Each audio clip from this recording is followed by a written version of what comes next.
Today I'm comparing XO by Excellent Audio and Atlast 2 by Algonaut. Both of these are absolutely fantastic beat-making tools, and after you've used either of these, you're not going to want to go back to regular sample browsing. As a quick disclaimer, I was sent free samples of each of these by their respective makers, but look, it's not a sponsored video and I'm being honest in my comparisons here. Both XO and Atlast 2 have their own strengths and weaknesses. XO excels in its interface. This is just like such a well-designed plugin where you can very quickly go between your map of samples. You can very quickly edit the sample options. There's a beat maker for very quick beat making, and there's a great sample browser.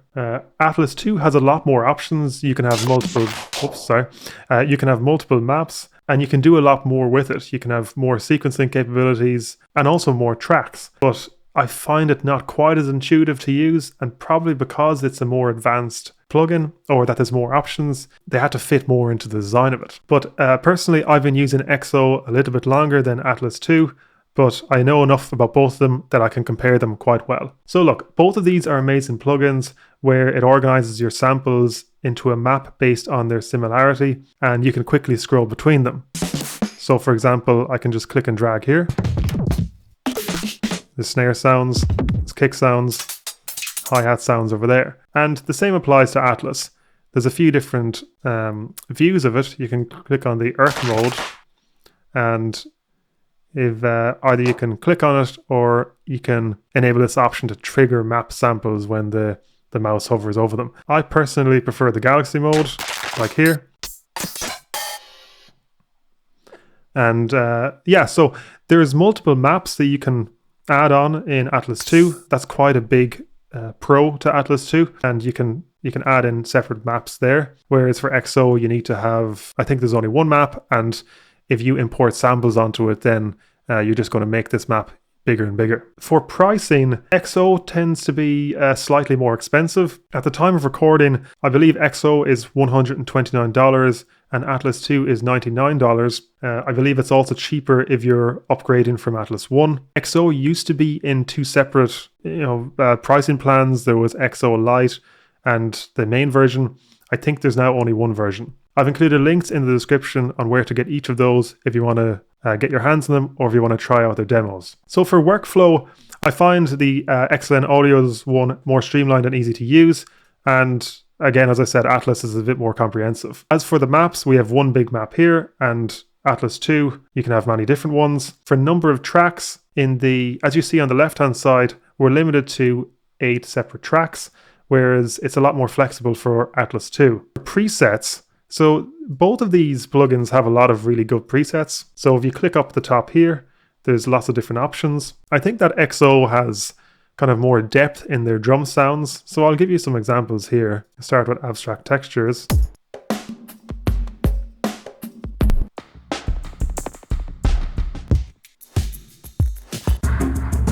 Onto dusty cuts.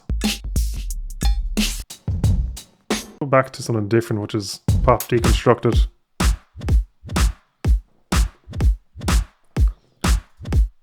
And you can also switch between different patterns of similar styles.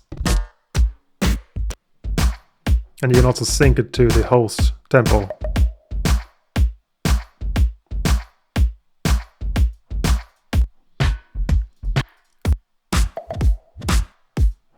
So let's say you find a preset that you like. You can then go in and edit those however way you want. So let's say take the hi-hat, go into Beat Combiner and press unlock. Go into open hi-hat, add some more. So the sequencer is quite limited, but it's really good at the same time. There's A and B patterns, and you can select how you want to chain those. So for example, we can chain B to go on every fourth bar.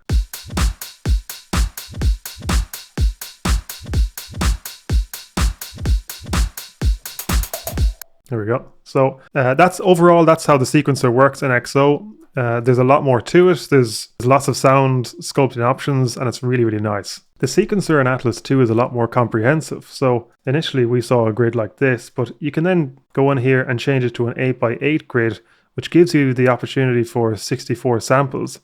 which is a lot more than we're getting on XO. You can then open up the sequencer and you can do whatever you want here. You can change the step size, you can mirror edit, you can change the length of the sequence, and you can also use this random mode to then cycle between different random sequences. So if I press play here, you can then press that randomized sequence mode and then get lots of different types. And of course you can add whatever you want to. You can also just switch between lots of different loops, random loops, drum kit, loop slice, and so on. As for presets, you also include things like plucks, bass plucks, and so on, which means that you're going to get more options to kind of build out your track a little bit more. As for import options, Atlast wins here because you can import multiple maps, so you're not going to clutter up your map like you would get in XO if you have a lot of different samples. Also, if you're working on different styles, then again, Atlast 2 will be a winner for that. When it comes to export options, if we go into Atlast 2, you can see that there's lots of options to export. You have MIDI, you have audio, you can mix down, you can output to mix down and stems, you can normalize, you can select which tracks you want to export, and so on. I think the export options are a little bit better in Atlast, but they're also really solid as well in XO, where you can, and so you can then export the raw and processed sounds. You can export the beat also as a WAV or as a MIDI. And you can also trigger these from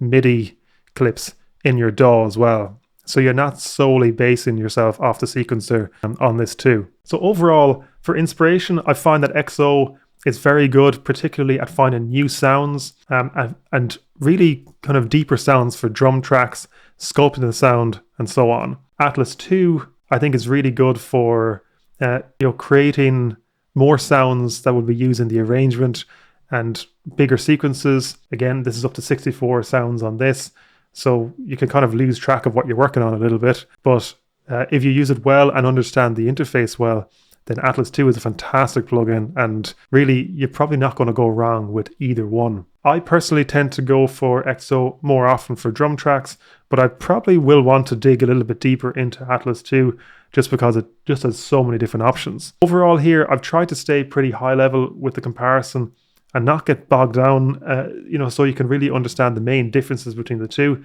But if you have any questions, then drop a comment below. The links are in the description on where to get these plugins.